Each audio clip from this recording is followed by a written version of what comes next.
You triggered something with the word fix. Is that one of my, I've been really practicing to just say, okay, you know what, just let that go. I'm going to focus over on this direction instead and allow that to just do its own thing. And I don't need to be involved in it. I don't need to fix it. But then there's a little part of me that ends up feeling guilty that I should have done something. It was really good the way that unfolded, because you said, all right, I don't need to fix it. And then you said something that sort of was leaning in the direction of more general, but the longer you talked, the more you went in the direction of what needed to be done. So just talk less. Okay. Just talk. Think less. Just talk less. Talk less and feel more. Go for the emotion. In other words, if we could convince you that feeling better is the fix, feeling better is the fix. Without guilt. That I haven't done anything over there. Guilt isn't the fix. Guilt is an indicator that you haven't got the fix. Right. When you feel negative emotion, that means what you're focused upon is in opposition of source, and it's not fixed until you're in agreement with source. And how can you trust source? You were source before you got here. You are source now. You've been honing it out. You've been putting it in there. Source knows everything that you want, that you think would make the world a better place. Not only what you want, but what everybody else wants. And source collects the best of all of it and holds itself in vibrational alliance, compliance, and readiness with all the good stuff. You're making a lot of noise with those cookies. All of the good stuff, all of the good stuff, all of the good stuff. Source holds complete alignment with all of the good stuff that you're wanting.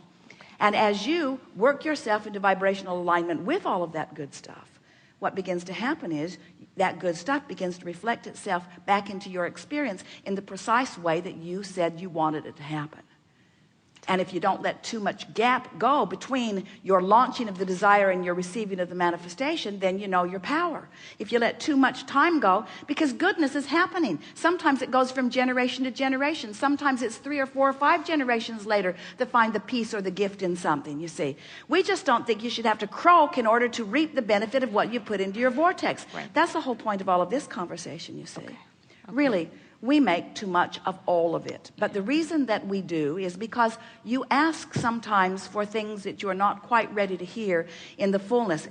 When we begin with you, if the first thing that we said to a group as Esther was receiving us was, if there is something that life has shown you that you want and you believe it, then it is in full manifestation. In other words, if you want it and believe it, then it must be. And there's evidence all around you of that alignment.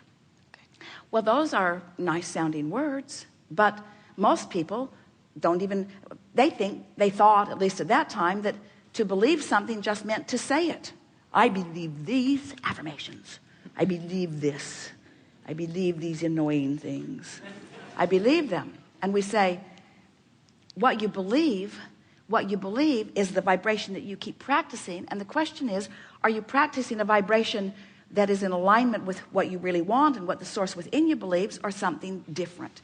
And you can tell by the way you feel. So, but if we begin by saying to you, well, just get happy, do you hear how many people just laugh about that? Mm-hmm. You got to be pretty unhappy before being happy is high on your list of things to do. Right.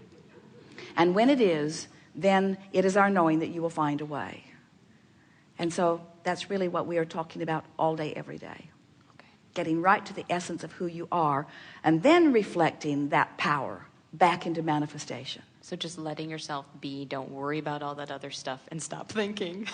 So many people, think about how it is for a lot of people, where they say, I will join a movement in order to positively affect this, and then we will all be happier in the achievement of it. And now you are here really understanding how backwards that is.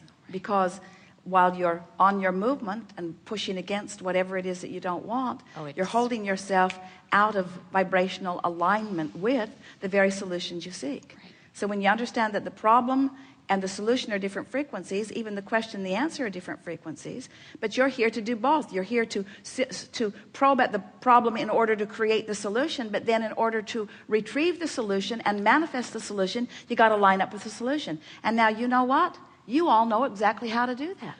You know exactly how to do that. You're not confused about this, are you? Isn't this idea of going general, doesn't it feel liberating to you? Aren't you eager to go apply it to the next thing that sort of gets in your face and makes you feel uncomfortable? Right. Esther has said, she's been laughing about it recently, Abraham, I don't have to line up, I've got people. I don't have to fix that. I can just call someone. I have lots of effective people around me that will wrestle that to the ground and get it in its right place. But as you were saying, you never wrestle it to the ground. It keeps coming up in another way and in another way and in another way and in another way and another way. You can't get enough people to put out the brush fires that you're setting as you're running around with torches and dragging them in the dry brush. In other words, there's just not enough of them, you see. But when you finally get it, that how you feel really matters, and that's what you give your attention to, then everything comes into alignment. And it feels like, it's really a funny thing, it feels like finally the universe is cooperating with what I want. And we say, you were the last holdout. The universe has been cooperating. Okay. Thank you very much. Yes, indeed. And thank you, Esther. Yes, indeed.